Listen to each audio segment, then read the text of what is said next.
Welcome back, everyone, to the All Star Wars YouTube channel. I'm Mike, your host for tonight, or your co-host, however you want to recognize me as. I've returned to the podcast chair. It's been like almost a year since I've last done a podcast, I'm just like I was seething to jump back in, especially with getting a delightful show like Andor. I'm like, there's no way that I don't cover this. I've kind of just taken a seat back and just watch other people's content and everything.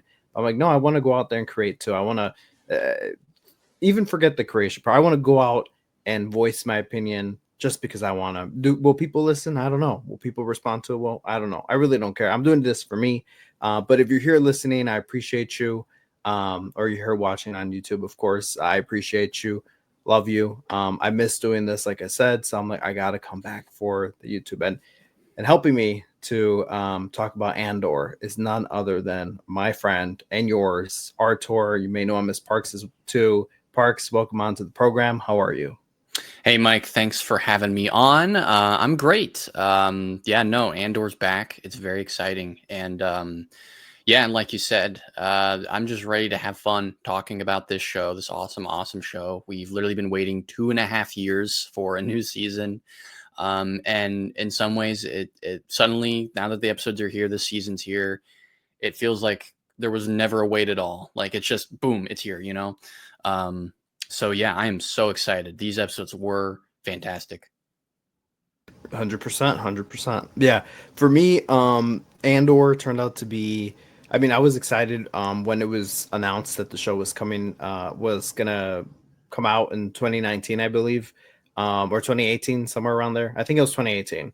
Yeah, they made an announcement. Announced in 2018, yeah. Yeah, there you go. On social media, and they're like, a new spin-off show starring Diego Luna, presenting his role as Cassian, and no one was excited. No one was excited. I remember jumping up and down when the announcement came, and I was like, this is gonna be exciting. I love Rogue One. Rogue One is one of my favorite Star Wars things, and I'm like, one of the great things that I loved about it was Diego Luna. So I'm like, I'm so excited about it. And just to throw it out there, he's also Mexican. I'm Mexican. I'm like, I love seeing my people win. So I was like, hell yeah, I want to see this guy up on my Disney Plus screen. So no one was excited for the show. And then season 1 blew us all away. And I mean, there were moments where I was watching season 1 and I was like, oh, like this is, I don't get some of this. This is a lot. And then I turned subtitles on and it was a whole new world. You can actually catch everything then. Literally. So after watching Andor like that, it just every time I watch Star Wars now, subtitles on. Clone Wars, I picked up. I'm just doing a rewatch of it. I picked up so many new things because I had the subtitles on. So I'm like, I gotta have subtitles on. So thank you, Andor, for teaching me that. But Andor. season 2 is here. We've been waiting for it. I was not happy when they announced Parks that the episodes were going to come out 3 at a time. So we were going to get a different release order than the first time. The first time they released it back in 2022 was a slow burn, right? Each week you got like a little piece to the puzzle. And then by the time the 3rd episode came out, it was like all shit hit the fan. We learned to savor it, even if it was just a little bit every week, you learned to like hang on every word in detail. Yes. And it always paid off in the end. It did. And the 3rd episode was the climax it was like, oh shoot, everyone knew when the 3rd episode came around that the buildup was here and the payoff. So I'm like, all right, I'll which kind of this arc kind of had a similar format, this first one, but when I was watching this, I was like, man, just forget this release order. Give me the whole thing right now. When I was done with the arc, I was like, wow, like I'm ready to take it week, even sitting here with Parks, we were trying to like dissect how we're going to talk about things tonight. And I was like, oh my God, this is one of the times where I wish we took it episode by episode, but we only get to talk about what we can in a few moments time, but or the time that we're allowed, right? But my God, what an appetite that I had for this. And I'm full right now. I could go a month right now without seeing Andor, but I'm gonna wake up tomorrow and be like, you know what? I need Andor right now. But overall feeling, overall reaction to your or how was your experience watching it? What was your like, just before we get into deep Yeah. discussion about it, what's your reaction to the first three? Yeah, as I said, these were fantastic episodes. It definitely, I mean, we've experienced Andor season one. We know what the vibe is. We know how this show kind of tells a story. Like, you know, it might focus on details that might seem unimportant or like peculiar. Like, why are these like kind of, you know, rebel bandits arguing amongst themselves so much in the forest? Why are, you know, why are we spending so much time on this mutiny? But it's just part of this show's storytelling and what the kind of story it tells in the big picture, you know, like feels purposeful. Those details feel purposeful. And so in that sense, like there wasn't a big shock here for how the show told its story, but what we're getting into here, I think, was where the bigger shock came from.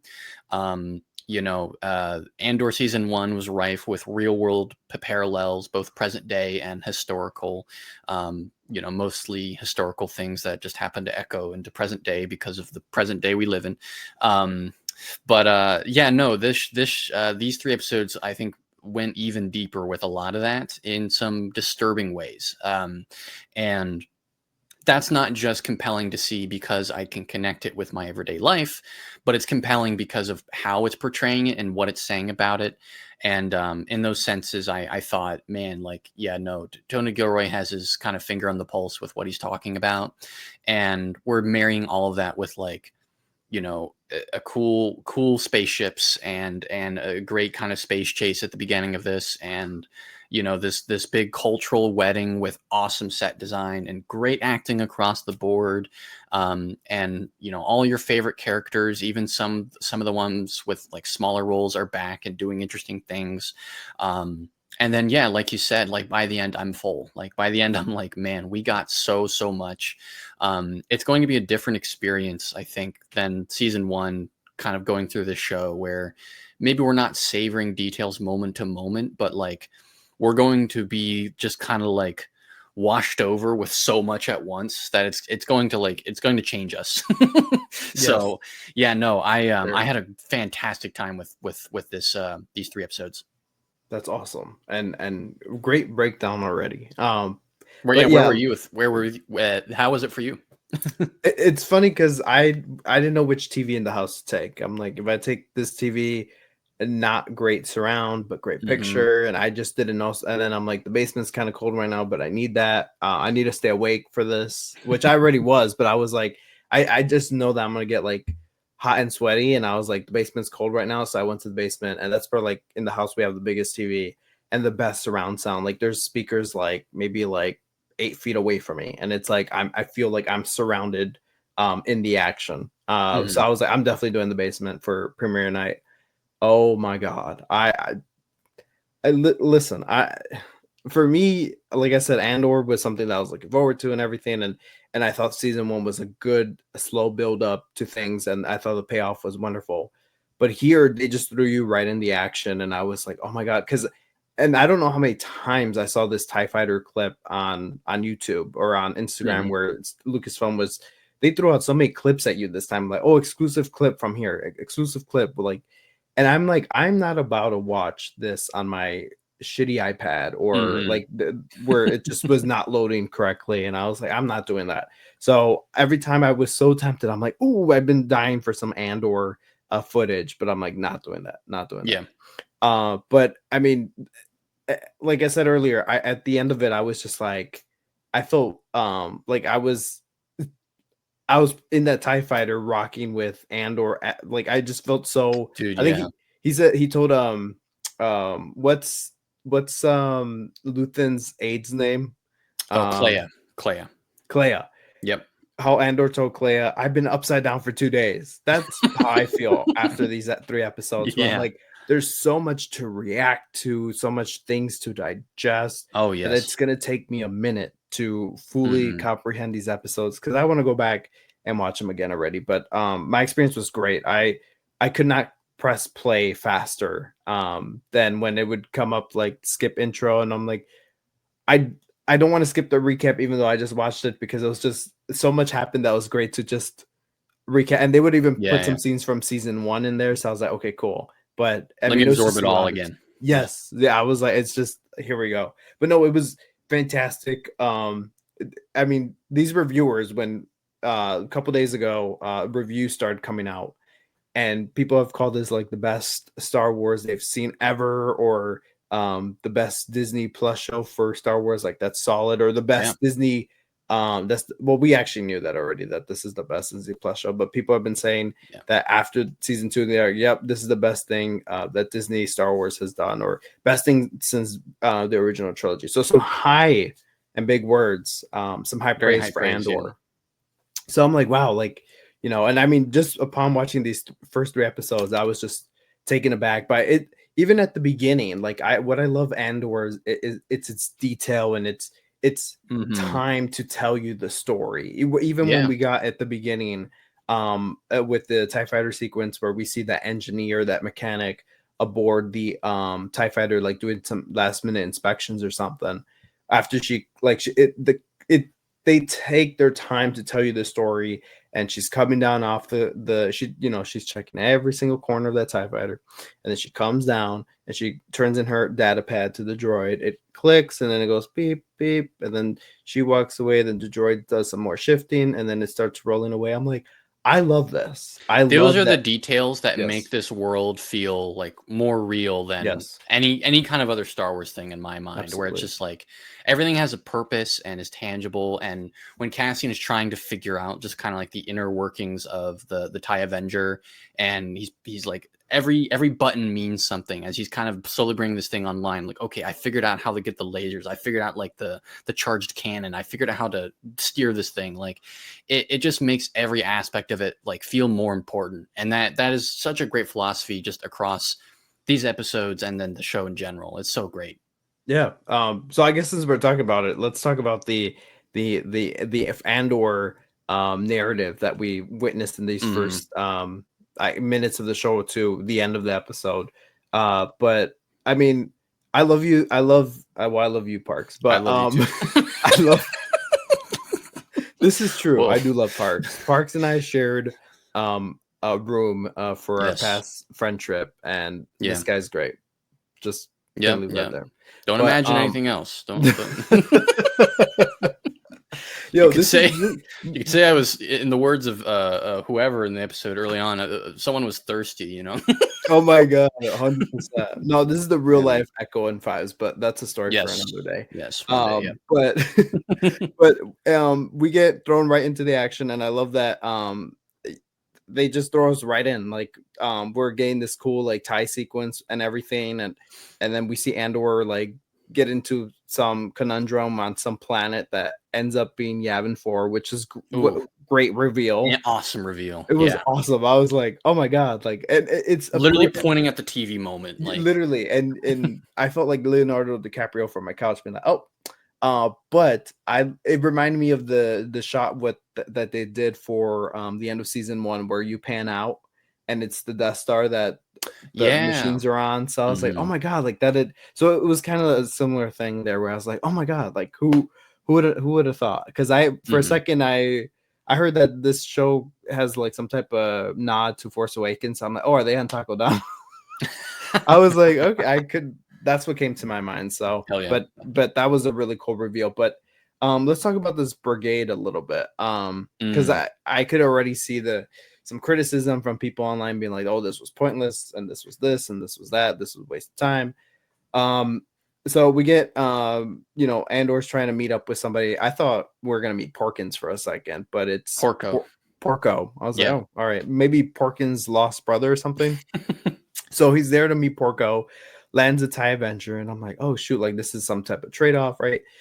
And then he gets surrounded by the brigade, and I felt like we were in a whole different series, which was great. Yes. Yeah. Which was Yeah. great. It was a great kind of interesting way to look at Andor what or Cassian and what he would do in a situation like that. And Hmm. it reminded me a lot of I was thinking of the book while Lord of the Flies, or Yes. even an episode out of Lost or something. But it Yep. Yep. reminded me Yep. of Lord of the Flies, where I mean, these were all literally kids. I mean, I don't Yeah. care if they were acting like children, and Mm-hmm. that was evident by the end when they were doing some type of rock paper scissors. They called it five hands. Five And hands. they had a rule for it, Roski rules. Yeah, no, it was absolute silliness. Um, yeah, no, I think everything with these characters, like, it's just so interesting. I think why we spent so much time with this plot line makes sense by the time you reveal that it's Yavin. These are characters we're going to see again, I think, whenever Yes. we come back to Yavin. Yes. And it's one of those things of like, this is where the rebellion is right now. Like, this is the Maya Pei Brigade. Maya Pei, I think, is mentioned, like, has one mention in season 1 at one point when Luthan is talking to Saw about the other rebel cells. Um, Oh. and like, yeah, very, very brief mention. And like, yeah, no, it's very, there's a lot of distrust, and there's like, it very much goes like, it's just like, how can the rebellion come out of this is very much the thought we're going to have right now. Like, how the hell they're literally playing rock paper scissors. Was this mutiny ever serious? They were just shooting at each other. There's the bit where they're tilting the TIE Avenger to be like, they're going to shoot at us, and they start blasting at them, and they're like, and there's the bit where the guy is crawling around and he finds the guy foot. Like, everything about it is just so comedic and so played up. And as Cassian, he's just like, dude, what the, like, F my life. Like, why am I? Yeah, literally. Yeah. So we're gonna get the payoff eventually of Cassian probably being these guys' captain and being, hey, remember when you did that? You guys were idiots, if they even live that long, So. Right. No, and even if it doesn't get any type of payoff, I love that they did this because it just shows that I mean, for me, I took it as, okay, so we get like Cassian, like it felt like he was at his prime in the beginning, which I guess he is in his prime, but at the beginning, like, oh, he was like, this is routine for me now. At the beginning of the series, we kind of see him struggle with the kind of going, in disguise, being a kind of a double agent. And here he was like, oh yeah, I'm like, she just ran him through like, you're this, you're that, you're undercover, you just came in, or not undercover, you just came in, you're a test pilot. He's like, okay, cool. He's like, calm down, don't be nervous. Be nervous is a good thing. It keeps you awake or something like that. It's like, okay, wow, like such a, like, you just kind of see a more of developed Cassian, right? Really quick line there that I wanted to just throw out that I thought was great because I wrote it down. The lady who's talking to Cassie at the beginning, she asked, if I die tonight, was it worth it? And to me, that feels like that feels like that's kind of the question that will become of the season if it's leading into Rogue One, like, what is sacrifice worth, essentially?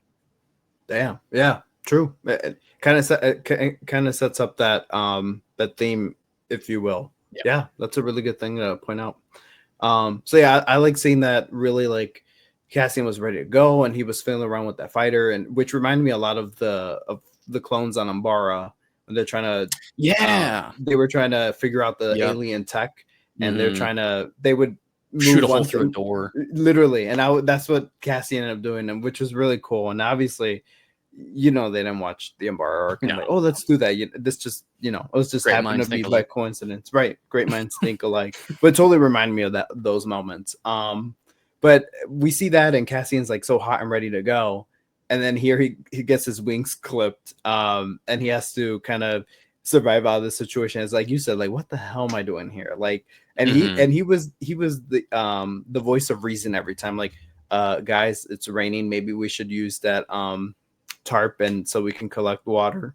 Hey guys, just so you know, they're like, I don't, like, he just kept giving them kind of, hello, is anyone paying attention? And then all the bits we had where they're like, you eat the melon, no, you eat it, no, like, that sort of thing. I ate it all. I ate that thing on a dare once. Yeah, well, I dare you to eat this. And then they have their rations. The other group has their rations on the ground. And they're like, I don't want the moldy one. And it's like, well, I'd rather be hungry than get sick. And it's like, are you guys for real? Like, are you ready to fight the Empire? Like, are you capable?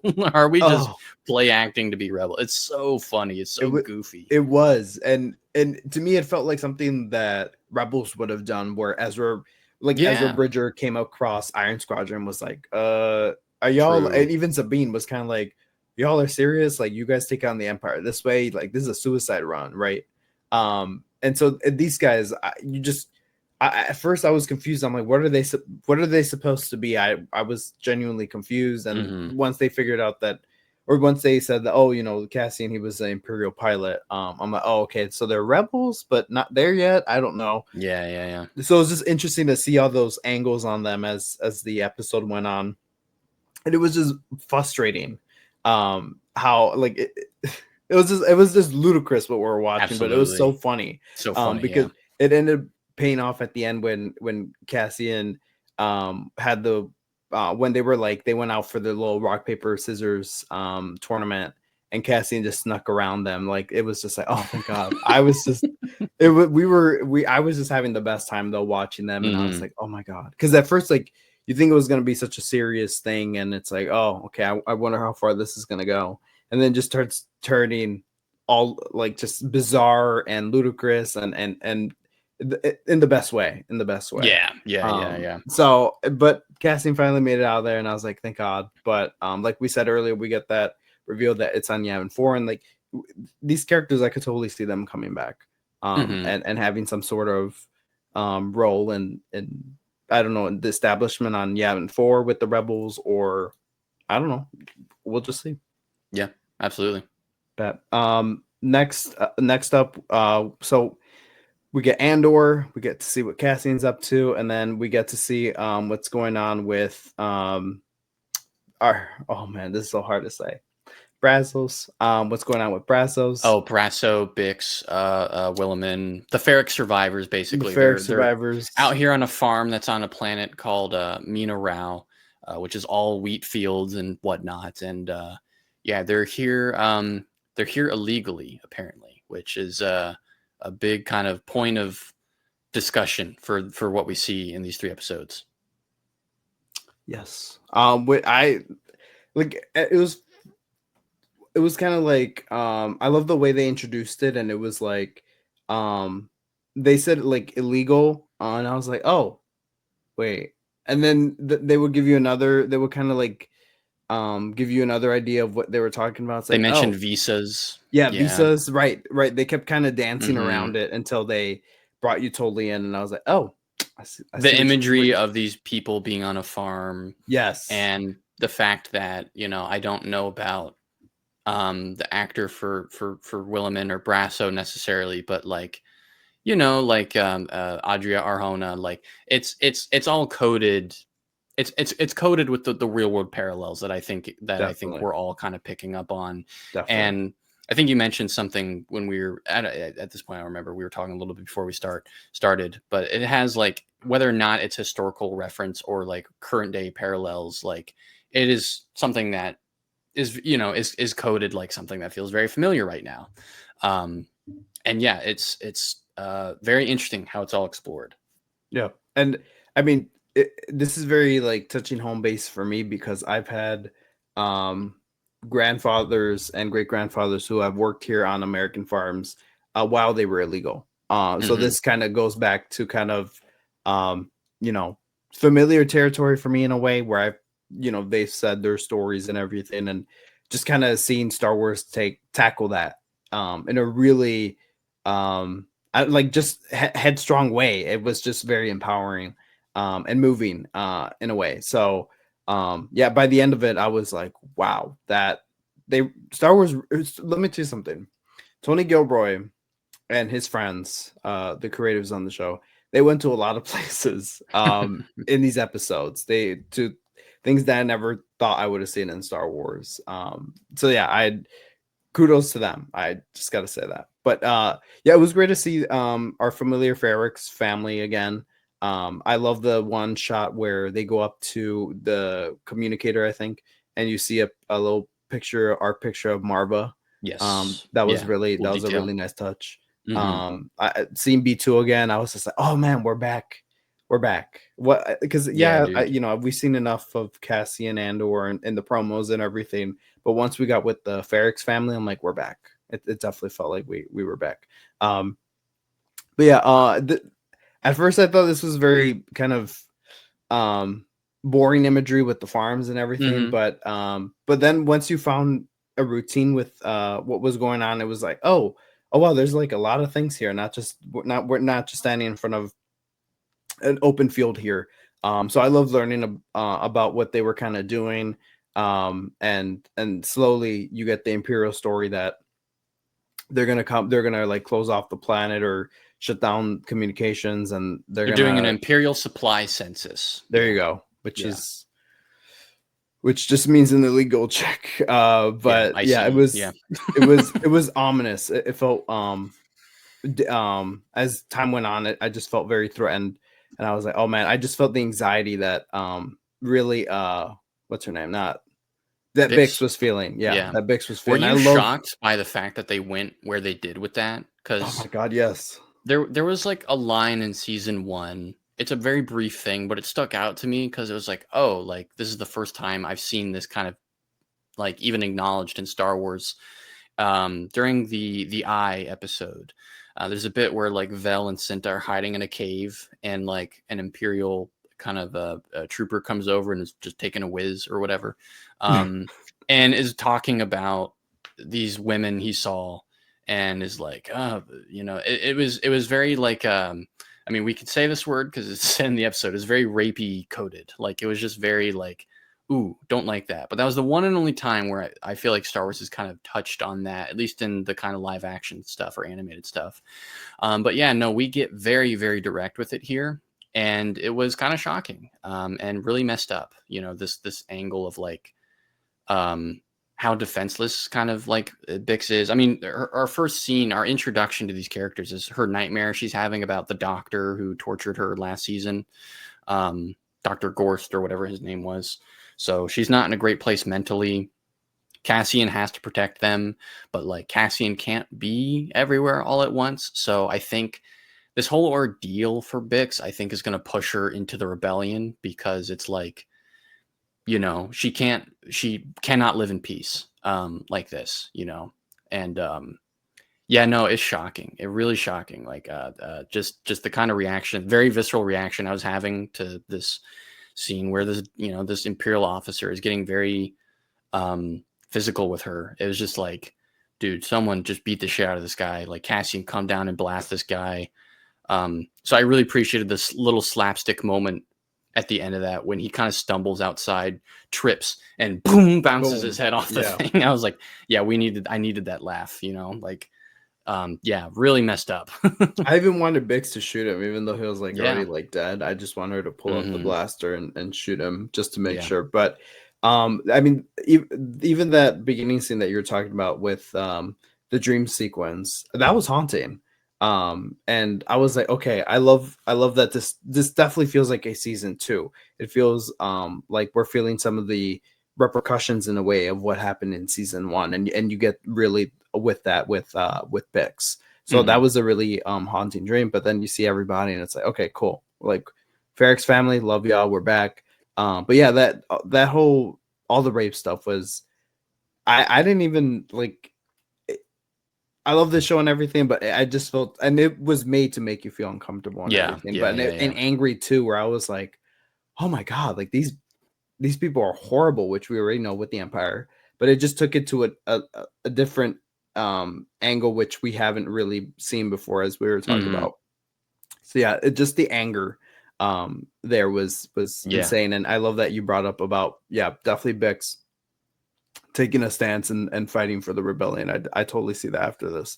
But yeah, even after she came out and said like he tried to rape me, and he was like, what did he say, like come out or something, and he just totally did not listen to her. And I was like, yeah, oh my powerless. god, I thought they were gonna all get away unscathed from, because I'm like, oh yeah, I've seen images or videos of Cassian swooping in with the TIE Avengers. So I'm like, he's gonna wreck shop and he's gonna save everybody. But my god, we lost Brasso, unfortunately. Ah, man, yeah. What are your thoughts on Brasso not making it? I was a little confused at first, because it's one of those things where I just never love an off-screen death. Like it always part of me always feels a little like deflated when I then realize the character's dead and I didn't see it happen, and I'm like, oh, like, I don't know why. Just something about that doesn't quite connect. But then I realized, like, oh, the one shot of the stormtrooper kind of slowly holding up his blaster. Yeah, that's the moment it happens. And I'm like, of course, it's the one moment a stormtrooper finally aims their gun in Star Wars. Like the one moment Tony Gura wants you to know, hey, this stormtrooper aimed, and we're worse off for it. So part of me is like bummed because, of course, I'm attached to the character of Brasso. Like I think the end of last season, he was kind of one of the MVPs of the show. Just obviously the brick scene is legendary. I would really liked him to do something like that here. But like there are little moments sprinkled in here that make me just remind me why I love the character. The bit where, the guy who's been kind of protecting them on the farm, and he's trying to make it seem like he's ratted them out so that he can continue protecting the guy on the farm. And he just kind of rushes at these stormtroopers. I'm like, that's what I love about Brasso, is like, he's like not afraid to be physical, not afraid to rush at these guys. Like stormtroopers don't intimidate him. You get the vibe when he's looking at these, Imperials in front of him, he's looking right through them. So yeah, he's just awesome. And yeah, it's a bummer not to see him kind of make it out of this, but I fear it's the first of many characters who are not going to survive. In fact, that might be the structure here, is every arc we might lose someone else, and we'll have another shot of Cassian sitting somewhere, losing a little bit more of his kind of soul each time.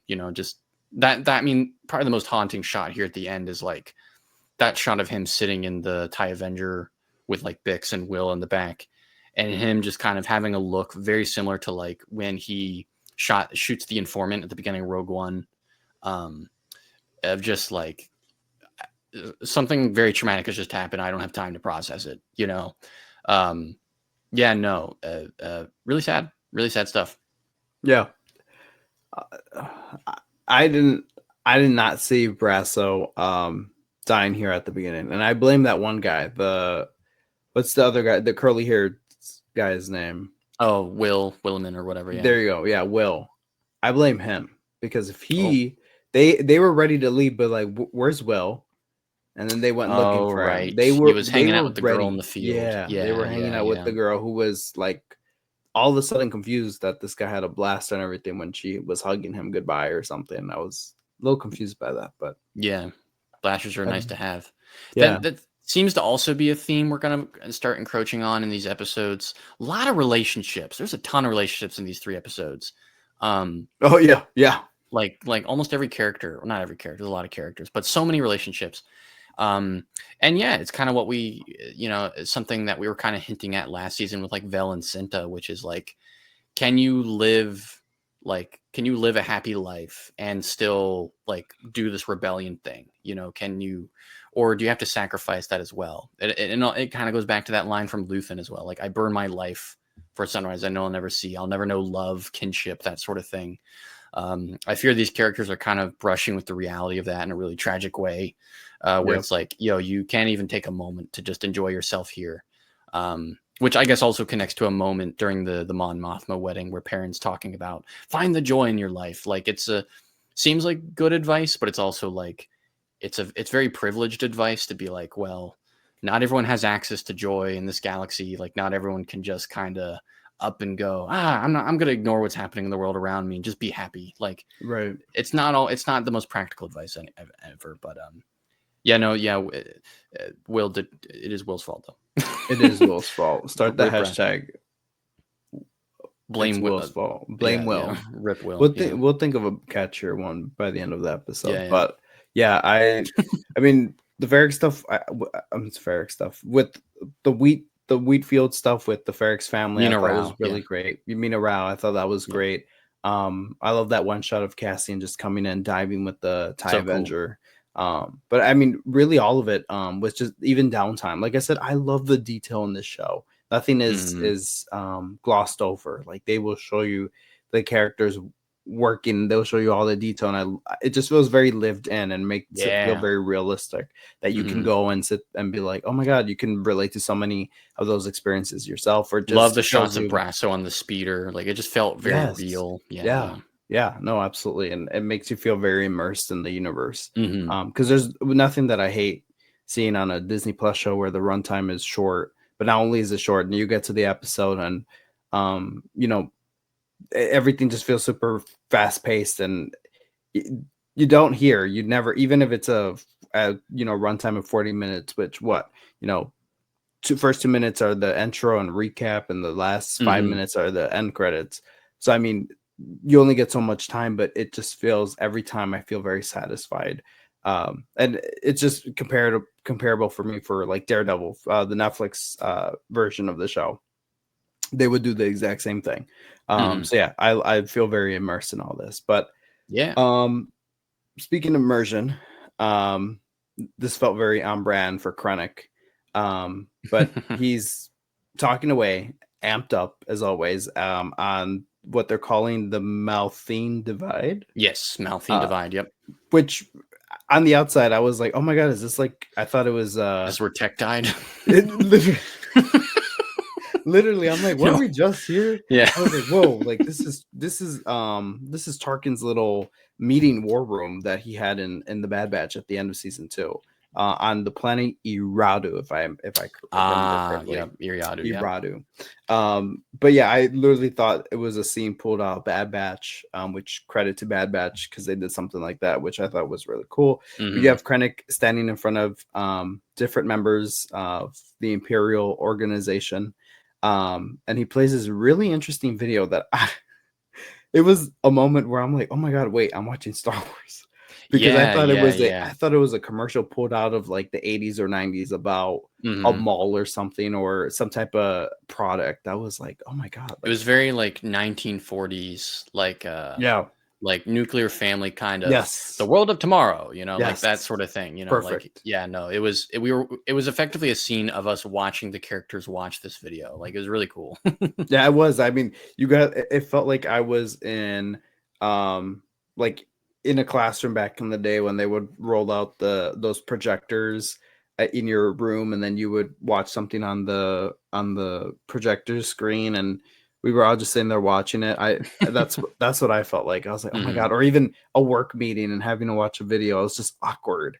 But I love the camera work of seeing every individual's like reaction as the video was going on, and then you had Dedra, who just did not look like she gave one F, but then it looked like she was just pissed even being there. So it was just fascinating. And Ben Mendelsohn, who plays Krennic, killed it. And he said, and this is his words. He said that Krennic is a lot more fruity in Andor, and I was like, okay, does that mean what he thinks it means? Probably not. But I definitely got that.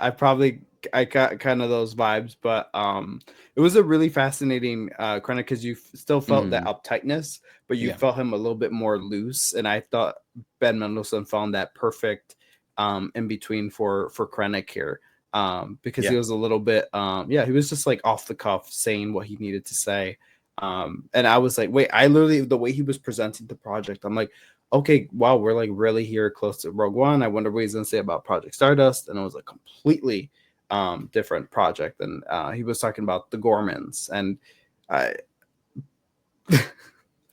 is related. It is related to. It is related with the It's brought called up Calicite. Yeah, that Calicite. Yeah. Which, if I'm not mistaken, was, I don't know if the Catalyst book covered it. There was one reference to the Catalyst book in there that I don't know if you caught. At least I'm pretty sure it's a reference when they call it the Energy Initiative. Yep. Because that's what Galen Erso thought he was working on. Yep. For a while, and that was the lie that Krennic was trying to maintain to him, like, oh, you're working on an infinite renewable energy thing. And so I love that kind of callback there. But yeah, no. This whole scene is so fascinating. The whole thing about, like, this is off the record. You cannot tell anyone about this meeting. You're not here.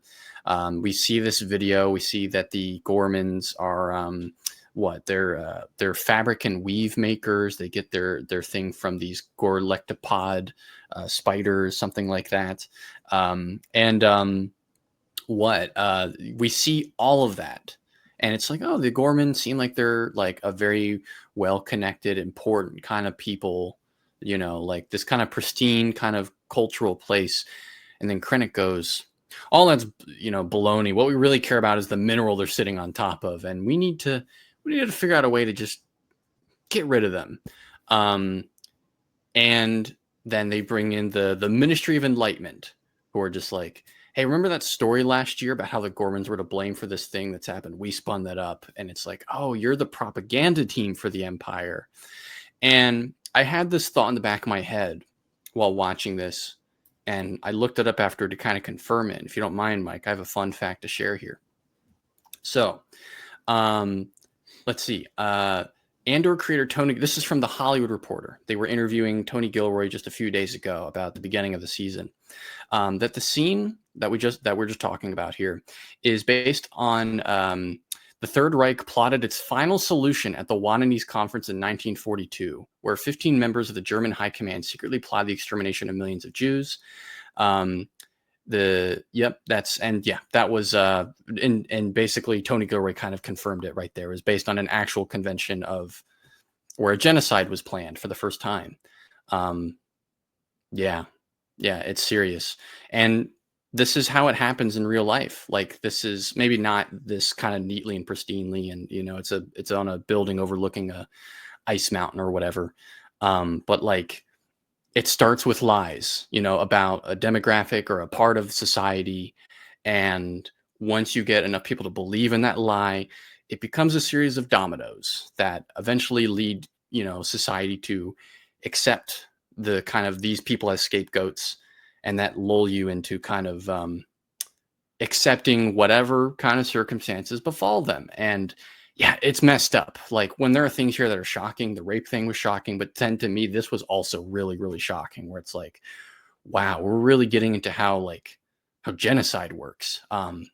Really messed up. Yeah. And what appalled me was them sitting there through it. And then they it was kind of like a cut shot where they were talking about all this heavy substance, and then they're just like snacking on, they're having like a after meeting lunch or in between session, whatever, and just eating, talking about casual things, or being like, yeah, like, this is going on, and oh yeah, how does they expect us to do that, and just kind of pick up on different conversations, but everyone's just careless and just eating their dessert and having their calf, which I thought was totally appalling. So yeah, you're right on the money there. This whole scene season 1, I loved all the ISB meetings, and every time we went to that meeting room in that war room, I loved it. We had some great dialogue exchange there, great topics of interest, of something that I would go back on and be like, that would make me ponder and be like, oh my god, wait, if they're passing this law, this means this and that, and it would just make me take everything into account in the Star Wars universe, or even how or let's say they pass that one law in season 1, how does it affect the Rebels characters from Rebels, or so, it just would make me think a lot. So here, this is another atrocity being planned by the Empire, and I'm like, yeah, wow. And I'm just taking into account the fact that it's like, how many other atrocities have they committed already at this point? And even in Rogue One, when they fired the Death Star like at half power, and they're like, oh yeah, like it was a mining accident or whatever. It's just like horrible. With Krennic going there going, oh, it's beautiful, it's beautiful, right? And I think really an exclamation point in all this is in the following episode when Dedra is talking to Partagaz. He's like the ISB leader or whatever, about like, she doesn't want to take this assignment. And I had an interesting conversation with my friend who I was watching the episode with while this was airing, where it's like, he said something along the lines of, oh, I see her rebelling, like joining the rebellion or something at some point down the road. And I'm like, I don't. And I told him, like, she's not objecting to this for ethical reasons. She has no problem with the fact that the Empire wants to do this. She's objecting to it for just career reasons only, which is so messed up. It's such if you just had any sympathy for Dedra at this point, nope. Like, she is evil. It is so messed up. And again, just that we're even talking about it in this way, the Gorman Project, there's all the language that they kind of use to kind of pacify what it really is. Again, that's something we see in our everyday world when the media might kind of, a term that was thrown around last year was sane washing, kind of not like describing something for what it really is, but using very friendly, neutral terms that kind of cover up the severity of what it is. It's really crazy. It's quite a lot. Yeah, and I love seeing the which was very eerie in a way. There's many eerie things about Dedra in this episode. Yeah. But the way her and Krennic had that, which I was seething for an exchange between them because they're both freaking crazy. So I'm like, when you put them in a room, what's gonna happen? And you can tell she was very like shut off from what was going on. And then or at least that's how she presented herself, but she already had ideas. Yes. And Krennic was like, Dedra, I did not. I didn't. Dedra. I love Krennic, man. Yeah, no, he's so good. Oh, he's fruity, He's fruity. Did you know that? Yeah, did you know that? So, I love the way he just encountered her and was like, "Yeah, I selected. I know you're thinking about something. Yeah, he's like, I know you're always thinking about something. He's like, not everyone could have walked away from an incident like Feric's. So it's like, oh, kind of slapped her in the face with that. But he basically made her say her real opinion, and she was like, yeah, propaganda will only get you so far. And I was like, oh my god, like, yeah, that's the Dedra we know, because to me, when I was watching the scene, I'm like, yeah, she just seemed very reserved, and I'm like, that's not her. In all the seasons, in all the scenes in season 1, she was leading a lot of those conversations because she would not shut up. She would always make a point or have a counterpoint or something, or try to pick a fight with one of the other officers about whatever project she wanted and everything. So it just kind of, she just felt very reserved here. But yeah, I'm interested to see where Krennic and Dedra's relationship, if you will their alliance or sort of will progress in the future. And see, a year from, because the next 3 episodes will take a place a year after this, right? Yeah. So a year from now, I want to see what, which is a week for us, but a year for the show. I want to see what progresses here with the Gorman massacre, which is imminent, and seeing Dedra's involvement in it or lack of involvement. I don't know, but it's and it was pretty cool to see Major, what's his name, Major Partagaz. Yeah, great to see. He was on The Crown, and he played the prime minister after, I'm trying to think here. I forgot his name. I'm blanking on the spot. But he played a prime minister on the show, and he did a great job, phenomenal job. Sure. When I watched Andor, I recognized him. I was like, oh my god, wait, it's that guy. So that's, and my there's a lot of people literally that's my go from The Crown. Although I feel like you made a lot of Crown references, and so there's a lot of Crown people. There's a lot of characters from The Crown on here, which is pretty crazy. I'm like, oh my god, The Crown. Who's someone from The Crown that that hasn't been Andor that you want to see in Andor? Young Queen Elizabeth, for sure. Okay, like that's an easy answer, but that she just did such a marvelous job that I could totally see her being, maybe, I don't know, maybe in a really cool senator like Mon Mothma or something, or someone pivotal to the. Oh yeah. Claire Foy is the actress. Claire Foy. Yeah. Okay. Yeah. Amazing. Yeah, she's very talented. So I would love to see her. Make her like a senator or something. Yeah, make her like a senator. I feel like she'll play that well, or maybe a royal queen somewhere. I don't know. Maybe she leads the Gorman people. See, Lucasfilm, Tony Gilroy. We're here. Tony Gilroy. There's still time. I know those episodes don't air in a week. You can still time to put her in there. We can make a late edition. Yeah. But speaking of creepy and all that we were earlier about, and I mean, this is the perfect segue because we're already talking about Dedra. Dedra and our boy Syro Karn.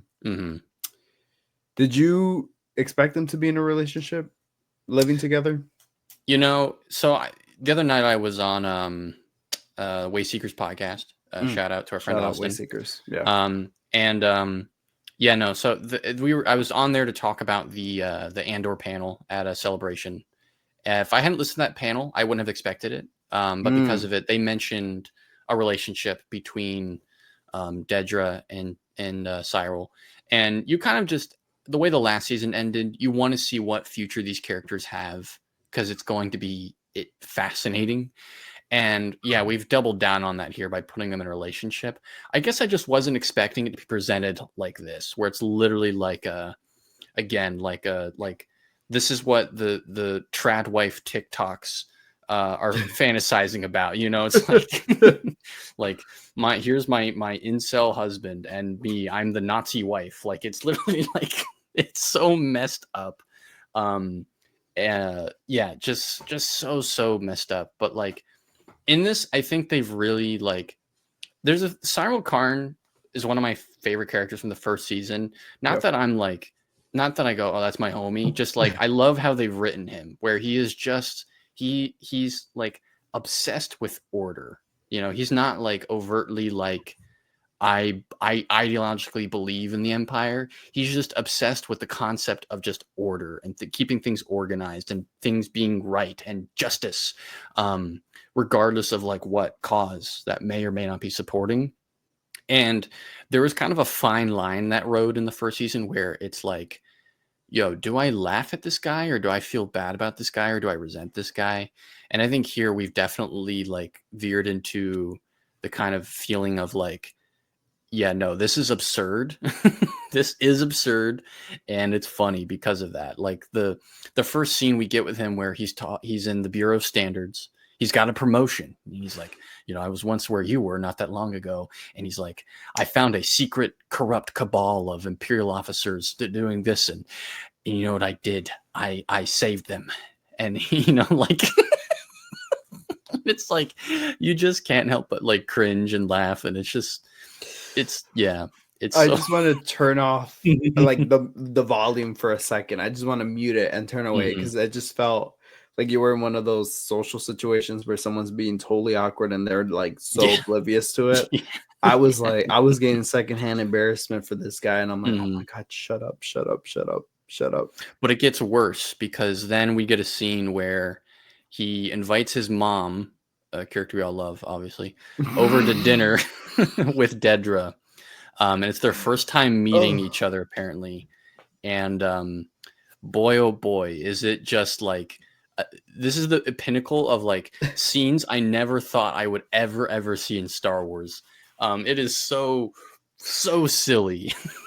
It is not a bad way, but it's just they know what they're doing, and it's so silly. It was so funny. I was clawing at my face. And I wish, which we'll talk about it later, but I ended up getting a drink during one of the episodes because I just could not. I was I'm over it in all the best way. I'm telling you, this is some of the highest Star Wars that we've seen. Some of the best Star Wars that we've seen. But oh my God, I was just clawing and cringing at it's just, first of all, these two people living together. A room of people you hate. Yes. And they all hate each other. And then you get this lady in there from season 1 that drove me nuts with her voice and her overreaching self. I was just oh my God, this is a room full of chaos. This is a room that I would get so much anxiety in that I would trap myself in the bathroom and stay there. Be or sneak out the back door. But oh my God, I felt like I was locked in that house with them. And I'm please make it stop. And it got so over the top funny when Dedra put the mother-in-law in her place, and I'm what the I will arrange for you to meet him at least twice a month. The ability for you to see him will be inversely proportional to how much you annoy me. It's it was just top-notch, top level, ridiculous comedy, and I loved it. I was dying in my seat. Again, in the best way possible. And I wasn't sitting there being this is horrible writing. What are we doing with Star Wars? I was sitting there and loving every moment of it in an ironic way. But my ironic favorite shot from these 3 episodes, it's the ironic one, not my actual favorite shot, just my ironic favorite shot is the pose that Cyril strikes when he's like laying on the bed, like kind of half off, just mega depression. Just like, oh no, like God, this dude, and it was funny because the lead up to this was oh, we need to reschedule that thing, and then Dedra's like, nope, we already canceled last month, we can't keep postponing or something. And I'm like, oh my God, are they going to a ball or something? Like, what's going on?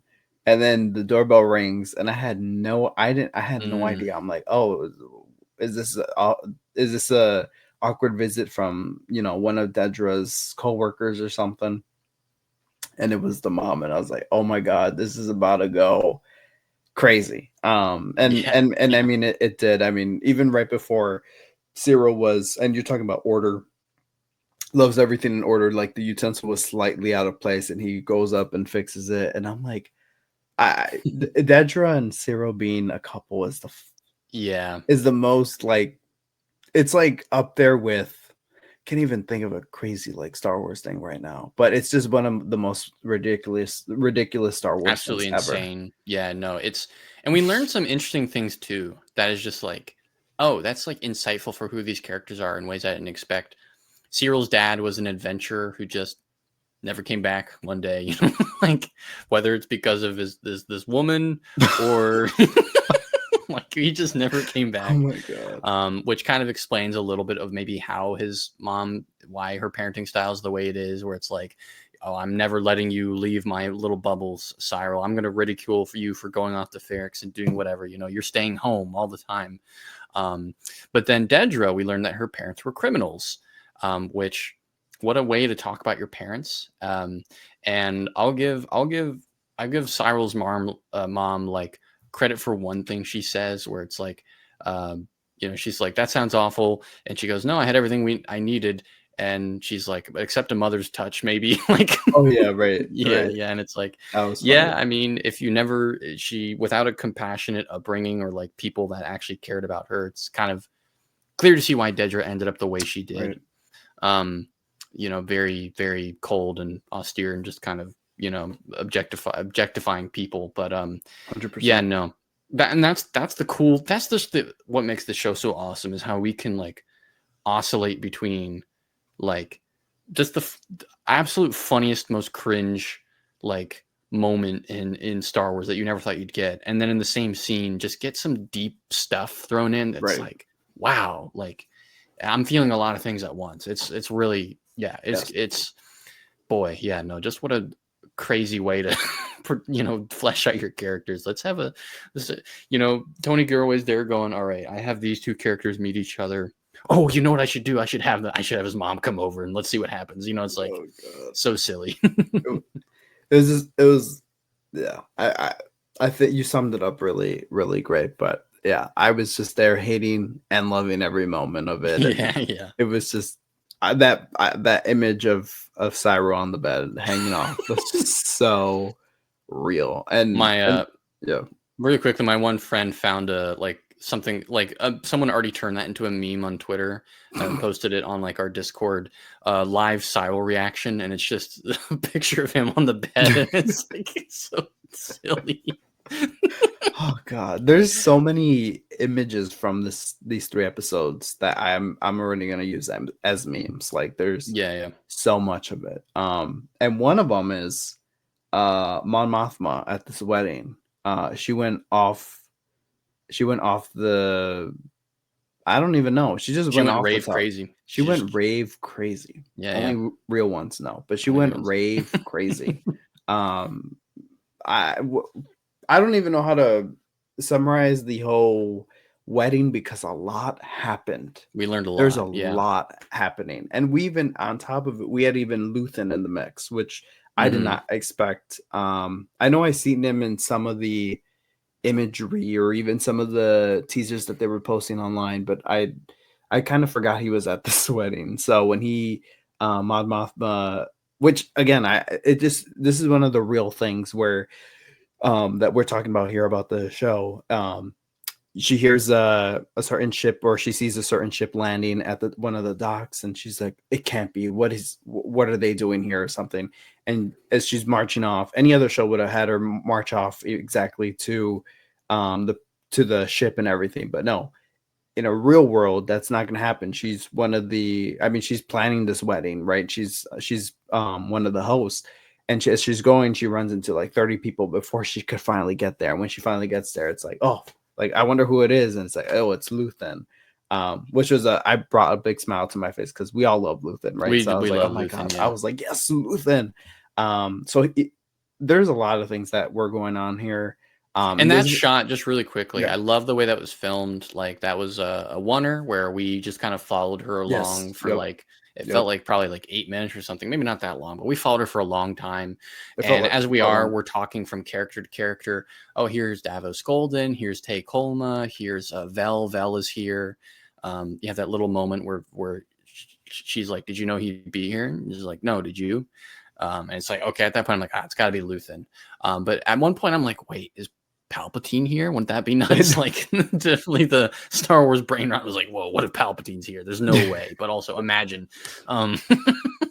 No, wait, Yeah. it crossed my mind for a split second, but I'm like, oh wait, if we were in the Mandalorian, it definitely would have been Palpatine. But I'm like, we're in Andor. We don't get people like that, that off the. So I'm like, if so, Luthan would have probably risked it all to throw a car bomb and sort of throw a car bomb at Palpatine. You know? Oh my God, no, absolutely. Yeah. But yeah, no, that's a really great point. Yeah, it was like yeah, I love the camera work in this show. And that's one of the examples that's like, oh my God, yeah, like it felt forever before we got to meet Luthan. So that was, again, that was great.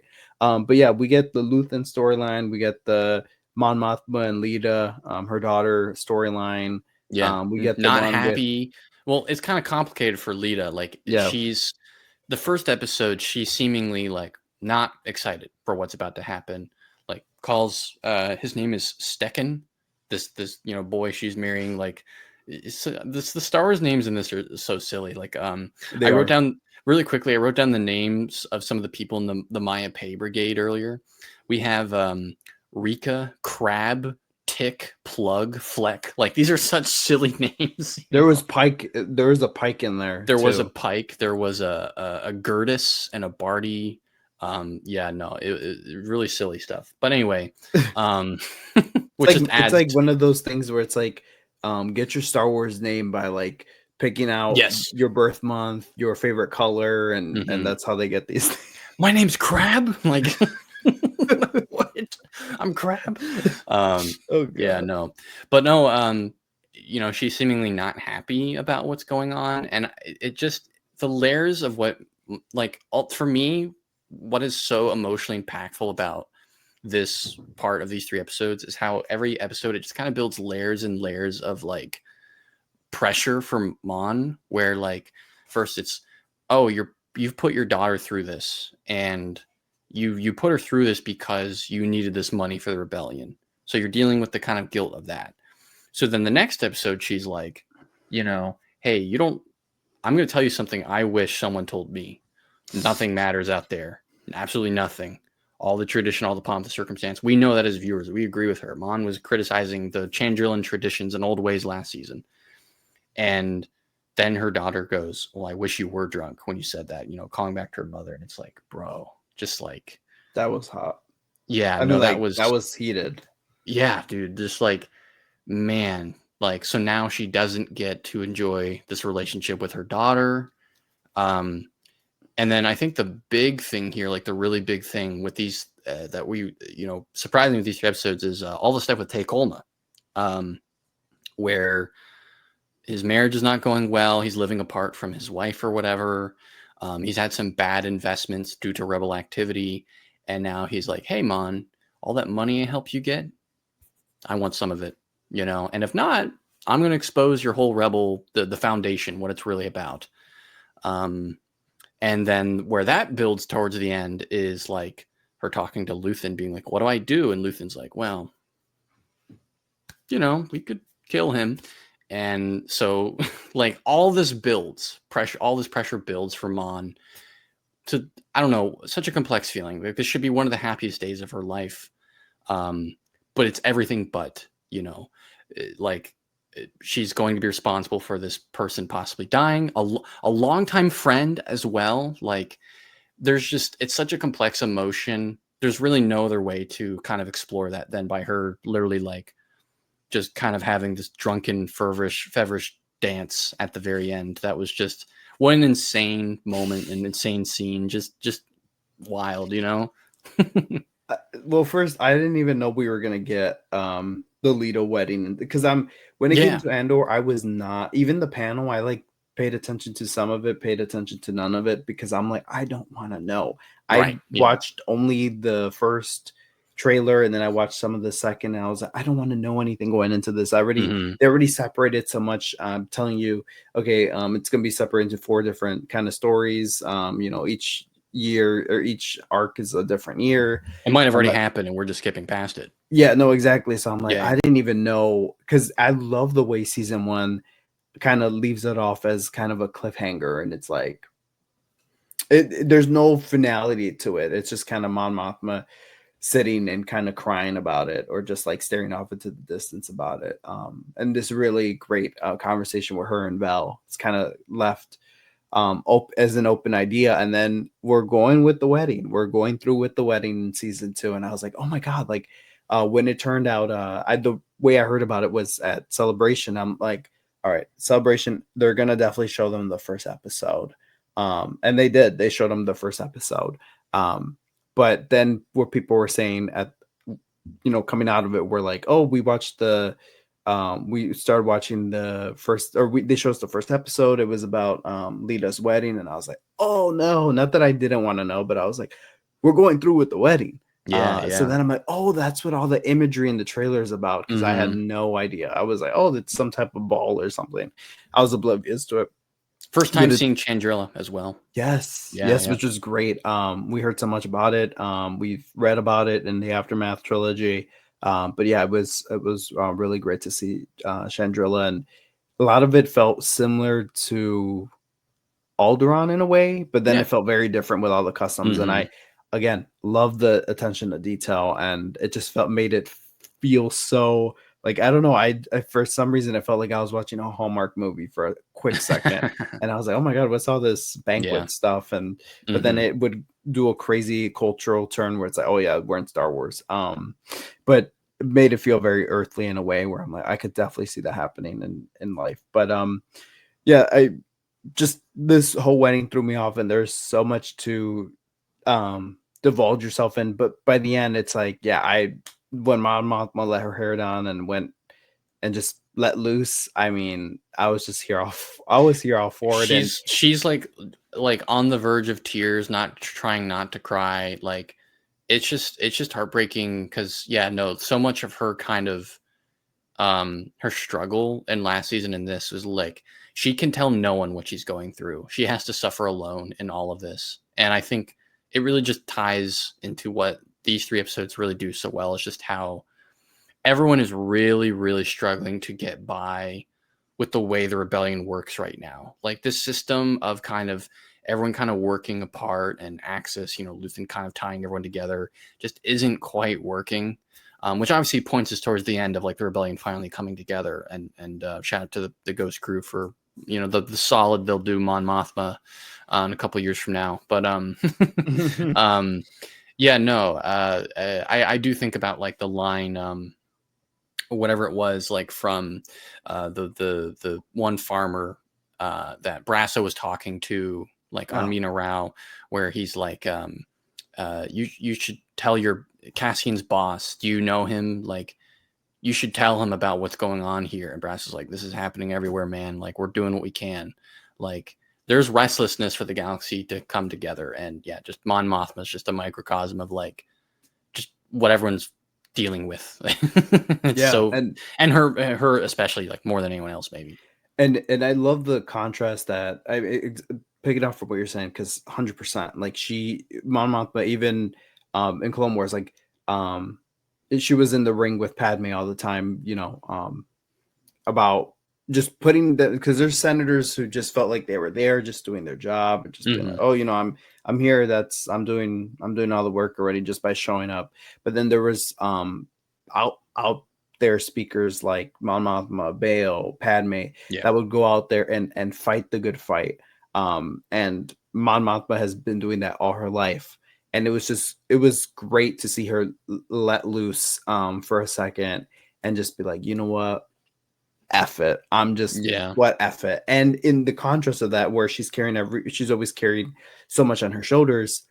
In the contrast of it, I love the way it was cutting back to the farm and all the chaos that was going on there. Yeah. And then it will cut back to Niamos playing with Mon Mothma, just getting loose and crazy. And I was like, oh my God, this is cinema. With the music kind of going through at the end. I love the contrast. To me, like, it felt like, and in many ways, these 3 episodes are like, in every way, the opposite of how last season started, where, we just focused on Feric and everything that was happening there, and then moved out into the broader world. Here, all the narratives are spread out. Everyone is kind of separated apart. We put emphasis on that as we're kind of touching base with all of them. And then, last season, the end of those 3 episodes had that great musical sequence where Cassian and Luthan are escaping the planet, and the music's like building and building, and it's like, this feels like a religious experience. Here we had that kind of moment too, with like the Niamos music, like building and building and building, but it kind of creates a contrast of like, here's this hype, like, Star Wars pop music going off.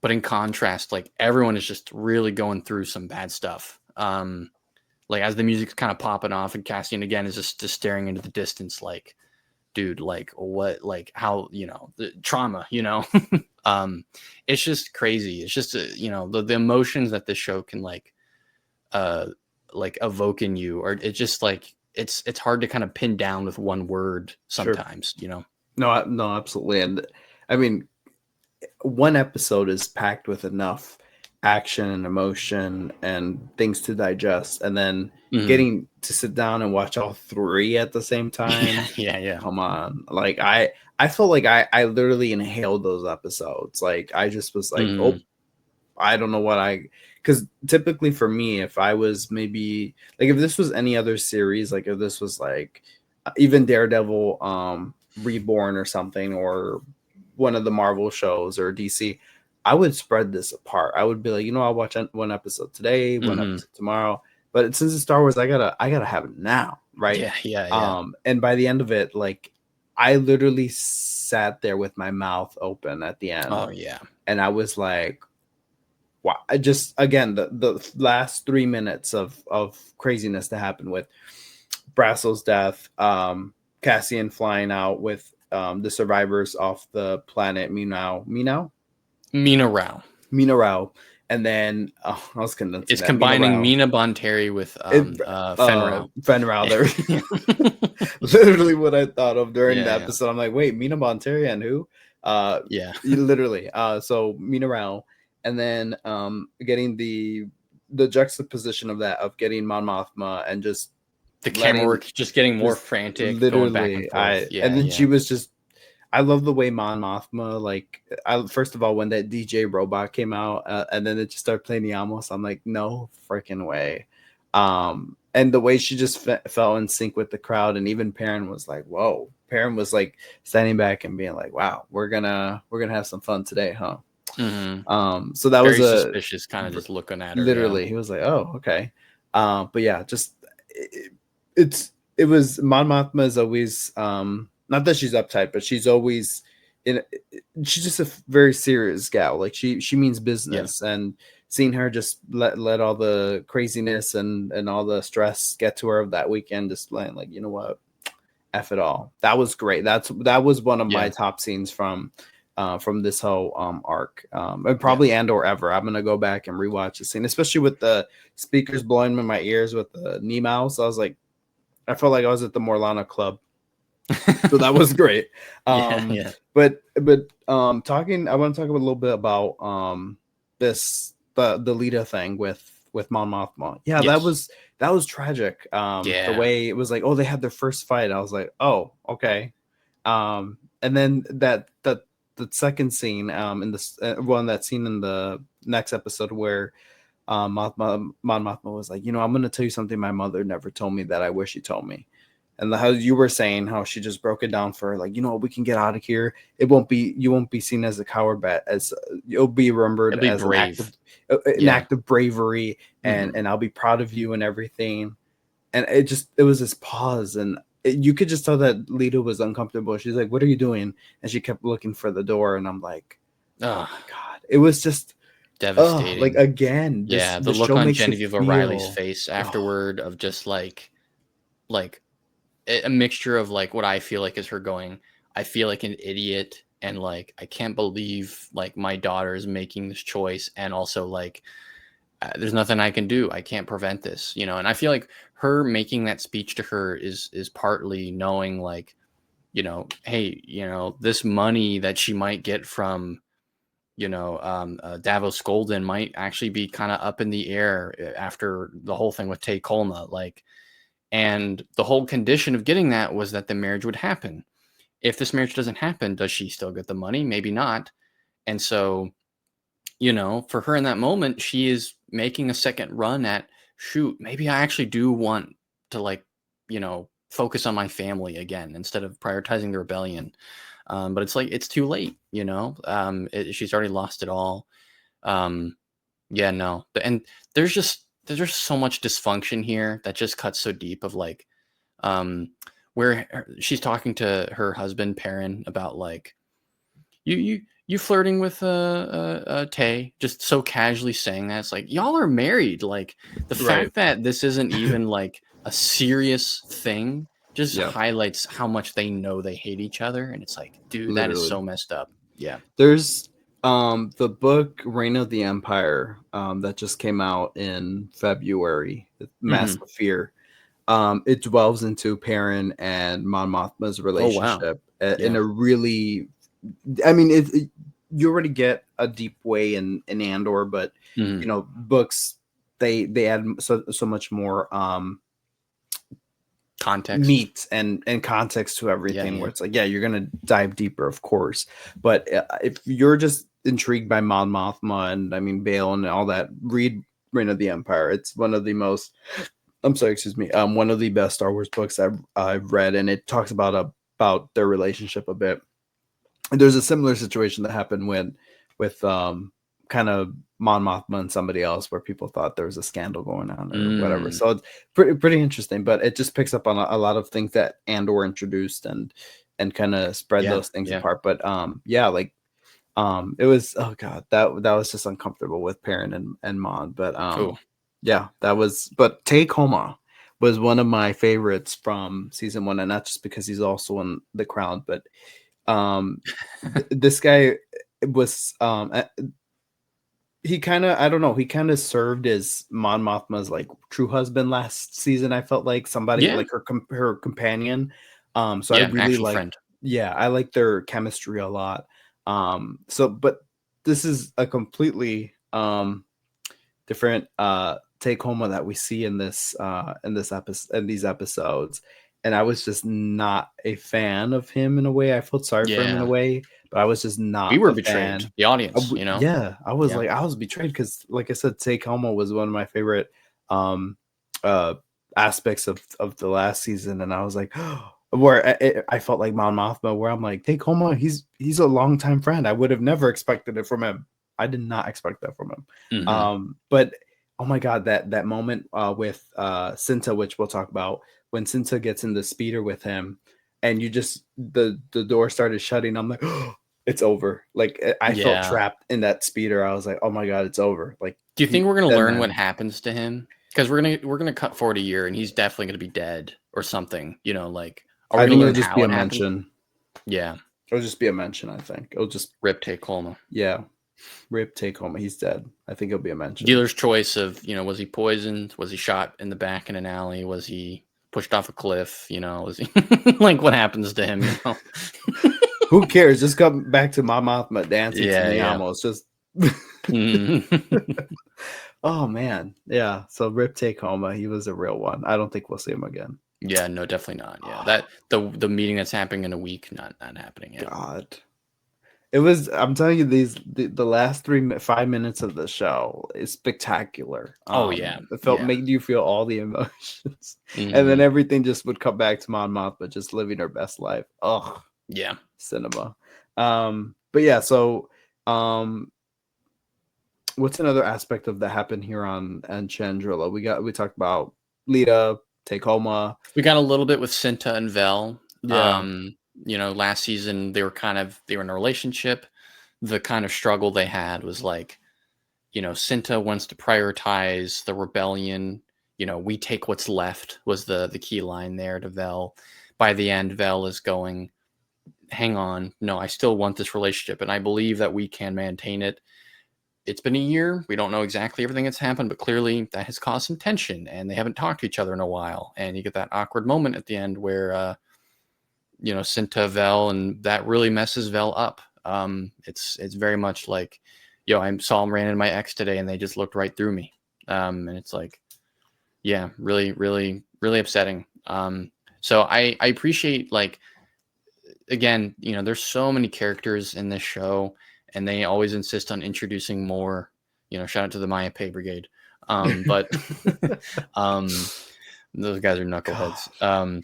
But we still managed to kind of get something that's like emotionally resonant here with those two characters. Even if it's just like they literally get the scraps of screen time here of what they get to work with, like, there again, that shot, like, again during the last like 3-5 minutes or whatever, where Vel is like crying in this hallway in the sort of Mothma estate. It's like, damn, like whatever she's going through, we're going to learn more about it, I'm sure, or maybe not. Maybe it's going to get even worse. I don't know. But yeah, it's really fascinating. Yeah. Yeah. I love seeing Cinta back. I mean, Vel, I mentioned with Parks before we started recording that I literally, as the episodes were playing, during one of the I don't traditions that it was the dance off that they were, or the dance, unity dance. I don't know, some type of dance Mm-hmm. that they were performing. Lita and her uh fiance. I don't know what his name is. His name Stecken. Stecken. Okay. He looks like a Okay. Stecken. I thought his name was Skecken at first. I'm like, that's so dumb. And I was like, Oh oh my no, it's god. Stecken. It's slightly less dumb. They should have named him Skako. Skako Minor. Skako. Skecko miner. Skako. Yeah. Yeah. Skako. Yeah, there you go. Well, he's a miner, so that fits. Yeah. True. Damn. Chandrilla is a messed up place, It huh? really is. Yeah. I'm kind of messed up. This whole arranged marriage thing, maybe not I a good know. Yeah, idea. it's Yeah. but going back to Val, she pops, or she's drinking, and Hmm. she has a drink in her hand while this dance is going on, and it was just this funny visual where she's looking at her drink, she's looking at them, she looks at her drink, and I'm like, oh man, I just felt so. There's a lot of stuff in these episodes, as I keep Oh, saying, yeah. that made me feel uncomfortable. I'm like, you know what? I got up and went to my the mini fridge in the basement, and I got myself a drink, and I'm like, I deserve this. And Yeah. and I turns out I needed it after what happened in the third episode. But I was like, oh my god, I just needed a de-stress for a second. But that was just some funny imagery from Vel. But I love that we're seeing more of Vel already. But yes, Cinta, that's interesting there. I want to see how that unfolds between Cinta and Val. But yeah, that was crushing there. And as you said, I really like that we got the image there at the end with Val just kind of defeated on the ground. I was like, oh man, wonder what's gonna happen.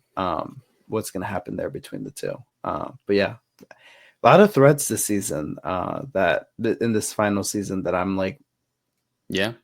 curious how they're gonna unravel, but I'm also nervous, being like, I hope they do it in a satisfactory way, which they've never given me any reason to doubt them. But I'm just, just as a prospective fan or whatever, I have my, not my doubts, but I want to make sure, everything is touched upon at some point Yeah.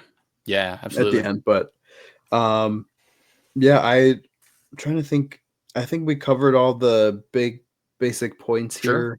I guess we didn't talk too much about Luthan, but we didn't get too much from Luthan here. But what we did is great. Just love the kind of Stellan Skarsgård nails the kind of happy, artifact dealer Luthan, and then the rebel guy, and he just does it in his voice, like, this was taken from the Rakatan invaders, and then the what do you want, man? Like, yeah. Oh my god. I love the shot where he's like kind of following Tay from a distance at the party. He's like passes in front of the pillar, and all of a sudden his face just drops. Like it's so like it was. I think I giggled when it happened because it was just borderline like so serious. I was like, oh my god, like that. I literally, how I said earlier about there's so many things to take here for and make memes out of them. That's one of them. I'm like me at a function for real. I was like. It was great imagery from him. Oh god, that was. I love, and then I love the pillar shot of him walking through and seeing all that. That was great. Oh god, I just got this flashback of Dedra, touching Syro's face with her hand, and I was like, disgusting. This is weird. This is really weird. God, I'm like, where's that space cow again from Last Jedi where Luke Skywalker is milking it? I'm like, bring that back. I don't. I need a palate cleanser. But Luthan was great.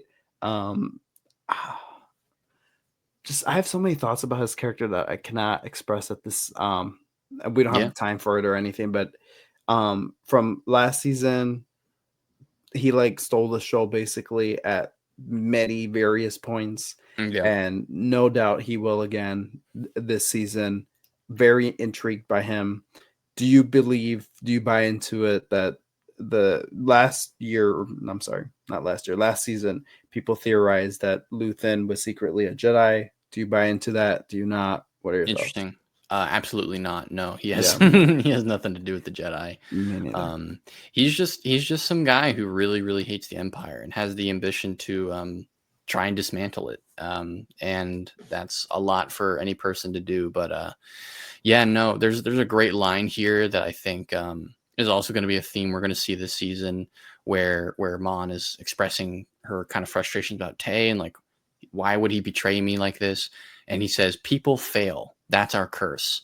Where it's like, God, like it really is that simple sometimes. And Luthan again is looking at this in the most kind of clerical way possible. Like, I can write this master equation for how to defeat the Empire, but there's an X factor I'm always going to have to deal with, and that's people. People choosing to do the right thing or the wrong thing. It's a really fascinating kind of thing to deal with. I think Luthan himself is going to be. I mean, we don't see this guy again at some point. I think in the rest of Star Wars, he's a very secretive person now, of course. Yeah, but once this rebellion comes together, I think that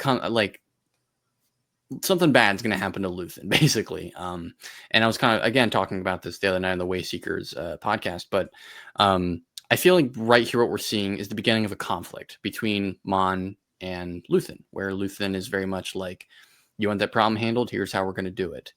And, he's put her in a position that, she is choosing to be in because it's for the good of the rebellion and defeating the Empire, the causes she cares deeply, deeply about. But the way he's going about it is very much not her speed. This is the woman who in Rogue One is going to, I mean, maybe not like later on, but at first tells Jin, like, no, you guys cannot go to Scarif. Like, we cannot risk lives like this. I'm trying to keep people alive here.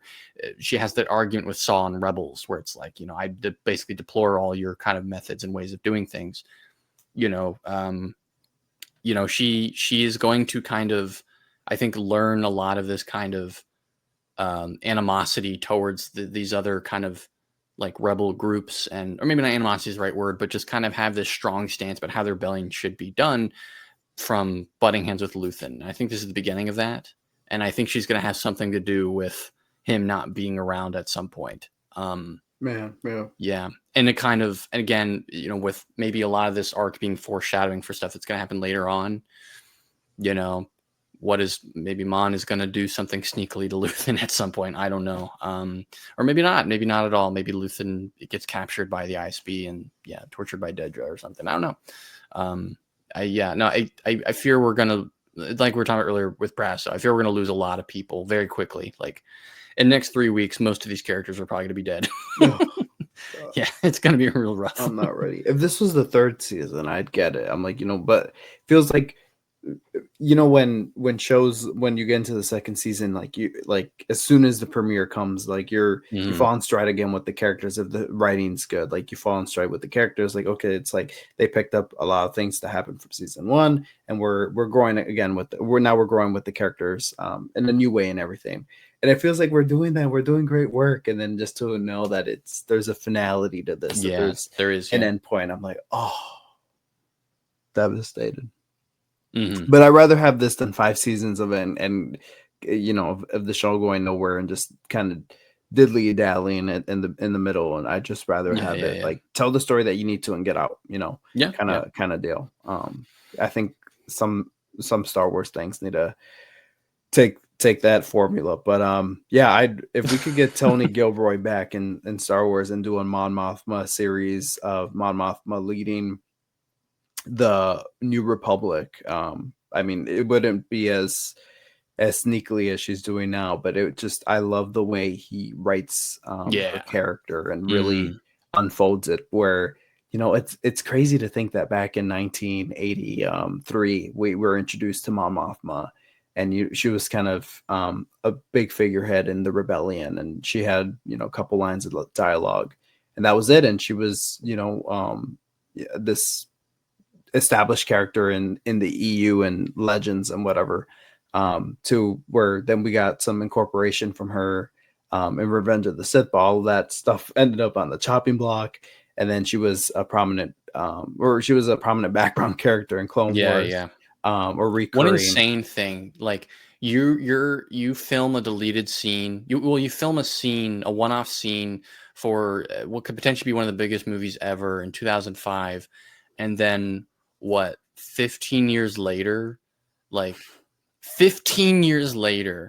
the same company goes, hey, you want to play that character again, but like for real, you're going to be like one of the main characters and get all of this material, and it's written by Tony Gilroy, and it's like, bro, what? Like, it's like, of course, but I didn't even know that was possible. Like, right. It's like, imagine, it's just crazy. It's just like, it is. I can't even look 15 years into my past to think about something that I did that could, blossom today. It's like, one insane thing for Genevieve O'Reilly. And she's crushing it. Like my mom. She kills it. She kills it every single time. And it was even great that she even wanted to do the Rebels thing. Because I mean, everyone loved that she was in Rogue One. It was like, first it was the same actress. They were like, oh my God, it's the same actress George basically picked out. And then not only that, but then, she looks like the original Mon Mothma. Oh my God. And fans were all over her. And then she comes into Rebels and we start learning a little bit more about the characters. Like, okay, cool. And then this is just completely like like an onion, right? You pull back layers, and it was just, we got completely a different. When does her haircut come in? You think? When does her OG haircut come in? I hope not anytime soon. I'm loving the hairstyle she got right now. The Chandrilla hairstyle she got. I love it. Hold on to them, please. I love the way she has it now. Well, there was a moment where she had it like back like this, and I thought she had cut it, but she actually had it like kind of pulled back or something. But I thought she, it's like, oh my God, I hope not anytime soon. I love the way the character looks now. But Mon Mothma, this show, what I've realized in all my review shows that I've done, this show keeps me the one that makes me smile the most. I don't know. It's just, there's a lot of things that I look at and I'm like getting teary eyed right now. I don't know if it's late, but I'm like, we don't appreciate enough how good of a show this is. We just don't. And I'm even getting teary eyed because I'm like, there's so many, like, Star Wars means a lot to me. And I love when Star Wars wins. I love when I not only that I enjoy the story and everything, but I love it when it goes out to the masses and the masses are like, oh my God, like Well, yeah, I heard a lot of critical great things about the Andor show, and it's like we needed a win like this. We just Yeah. did. And not that anyone's keeping score on anything, but it's been rough for Star Wars the past couple of years. So I'm just like, Yeah, yeah, to yeah. have Star Wars out and seeing this out on public display for on all fronts. You know, you get the media outlets on it talking about the critical success of it, or at least season one, and now the how fans are waiting for season two, and just the critical success so far that's been, um from what we've heard from reviewers. Like, I don't even know what fans thought about this besides Parks is the first one that I've gotten really a reaction out of. But I mean, this is just great, and Yeah. it feels like I'm gonna really relish in this. And one of my favorite all-time eras in Star Wars was getting Rogue One and Rebel season 3 kind of intertwined, and I love the Rogue One era so much. Yeah. So building up to that right now, it's great. So I just feel like it's one of those moments where I'm like, I'm so grateful to be a Star Wars fan. We're eating good. We're getting this Andor show. Speaking of Revenge of the Sith opens Dude, up yeah. Ooh. back in theaters in a couple days. I'm just like, oh, I'm so Tales ready. from of the Underworld in like Tales literally over a week. Yeah. Tales of the Underworld. I was playing Parks. I rewatched all of Clone Wars, but like a season. I'm almost there, and then I'm gonna watch after Siege of Mandalore. I watch it at home. I'm gonna go see Revenge of the Sith in theaters, and then I'm gonna watch Bad Batch, and then Tales of the Underworld. It's just gonna kick off. Um, it's just a perfect finale to my marathon with the screening in theaters, and then I want to rewatch Andor season 1, even though I watched it like a month ago. I want to rewatch Andor season 1 again. It's been 2 months, but I want to rewatch it again. I'm like, oh, we are living in the times, y'all. Stay awake. Okay.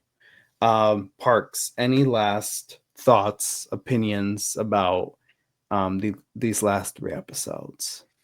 Yeah, one more thing that kind of crossed my mind real quick when I mentioned about the music. Oh, Nicholas yeah. Britell was the composer for last season, and I was really disappointed to hear that he wasn't going to be back for this. But Brandon Roberts as the composer right now, he's cooking. He's doing phenomenal stuff. I Mm-hmm. feel like we're kind of the music we were getting here. If we were not reusing themes, well, we were reusing themes from Andor season 1, but we're kind of like halfway between the music we got in Andor and then the music we're going to get in Rogue One, which is a lot closer to like the more orchestral John Williams music. This felt like a more orchestral treatment of Andor Mm-hmm. with like French horns and loud drums, and Mm-hmm. I'm loving this like bigger, bolder like feel of the Andor music. It's really cool.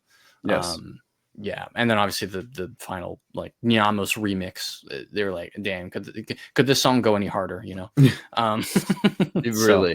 No, I love that you yeah. brought that up, because I was trying to bring that up at some point during the episode, but I found no like perfect segue.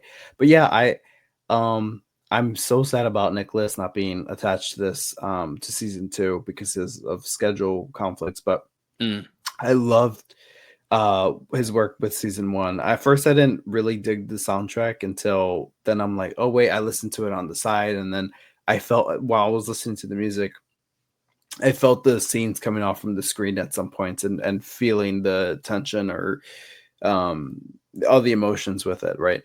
Um but this time around, what you're saying about it just feeling a bit more like orchestral, and what you hear kind of in Rogue One. Yeah, I definitely feel like there's, because I love what he did with the season 1 soundtrack, right? But to me it felt elongated at some points, where I was like, but it was reflective of what was coming off the screen, to then where you would get kind of like a series of notes that felt rampant, or I don't hmm know, just it didn't feel very lively to me, because that's not what Yeah, was coming off the screen, so is it very perfectly different matched. from a lot of Star Wars music. Yeah. Right. But now that we're getting season 2, it's a little bit more like up pace, uphill. You get some of the more upbeat music, and something that pops a little bit more to the ears than maybe what you would have heard in season 1. Miss him, I do. But yeah, I think the new composer, what's his name? Brandon Roberts. There you go. Thank you. Yeah, yeah. Is doing a great job too. He's got big shoes to fill, but he's doing a great job so far. So yeah, he's cooking. He's cooking. on that note, that is our Andor after show. We try to listen, y'all. And Tony Gilroy said it. He's like, I feel sorry for all the podcasters that are going to try to cover this because it's like watching. It's a lot. Yeah. It's a lot. It's like watching like 3 movies each, and trying to review all of them. So, I mean, we did our best. Parks helped me out a lot. He was like, how should we review this? Like, and he gave some really great options on how we should break this down. Cause I'm like, oh wait, yeah. How are we going to review this? There's so much. There's Yeah. so Yeah. much, but, Yeah. if you made it this far, thank you so much for listening to our Andor after show. This is great. Like I said, I want to dust off my podcasting mic, because I hadn't podcasted in like a year, but I wanted to capture something like this, something so special. I'm like, I sat here and covered Mando season 3. And it's like, why I want to sit here and talk about how much I love Star Wars. Yeah, man. That was excruciating, sitting there and sometimes Jack being Black like, and Lizzo. what the hell are we talking about? Yeah. And I know Ari feels the same way, which shout out Ari. I haven't really said about, I just haven't given premise about like, oh, why is Ari not here or anything. Ari's just doing Ari has he's bigger chilling. fish to fry. Ari's doing his own thing. But I was like, I want a podcast and stuff. Not that Ari doesn't, but it's just like, I want a podcast. And well, I'll definitely the Star Wars Exchange is always there. It's always something there that we can dust off and put in hyperdrive. But for now, I want to do this or after show, and he'll probably watch it sometime soon. He was at Celebration, so go to Ari, hello, and that you miss some podcasting and stuff, and maybe one day he'll come back. But yeah, no, this has been great with you, Parks. Thank you for coming on. We'll see you again. I'm down. You keep reaching out to me, Mike. I'm not gonna say no, especially since this works really well with my schedule. So, well, I don't know. We'll definitely get Parks on again. How about this? If not, every week you recruit another rebel to this podcast. Yeah, there you go. Might be a little ambitious, but it's up to you. No, I definitely want to keep having Parks on, and then maybe having this like another person on here with us, talking about Andor. But there's already so much to discuss, so I don't know. But But shout out Parks for coming on for real. Got to spend a weekend with him, which is great, which is really fun. And then having him here talking about Star Wars, and Andor, like he just does the most perfect breakdowns ever. It's a great person to have bounce back opinions and same with you, Mike. On. So, thank you, and make sure to go watch his latest video, which has to do with Andor, which is about Rogue One, more specifically, and it answers the myth. It just answers the myth that Rogue One shattered. Yes, it does. And if you want to wait to watch it until after this show has wrapped up and you do your Rogue One rewatch, that's cool too. But yeah, no, go check out the video at some point. I was mentioning earlier kind of historical parallels with like the Final Solution conference. Andor, no surprise, is full of historical parallels, and so is Rogue One. And I mentioned a ton of them in my video about the movie. So yeah, check that out. There you go. Well, with that being said, again, thank you, Parks, and I'll link his video in the YouTube description, obviously. But go check that out. Go check out Parks, and make sure you subscribe so you can watch our next Andor after show a week from now when we watch 3 new episodes, which I'm so like giddy with excitement about. Insane. But I'm like, I could wait. We're gonna get more Krennic. We're gonna meet K2SO at some point. We're gonna be on Yavin with all the X-wings there, and we're gonna be just having a great time. Saw Gerrera is gonna show up at some point. I'm so excited, and we've seen in one of the teasers too that Dedra shows up at the front shop of Luthan. So I'm like, ooh, interesting. And again, I've not been paying attention to any of that stuff, but that's something that came across my feed, and I was like, oh my god, boy. I'm just oh god, there's so much to look forward to. So stay locked in. This is a great time to be a Star Wars fan. So stay tuned in here at the All Star Wars YouTube channel. Until next time, guys, may the Force be with you. Niamos.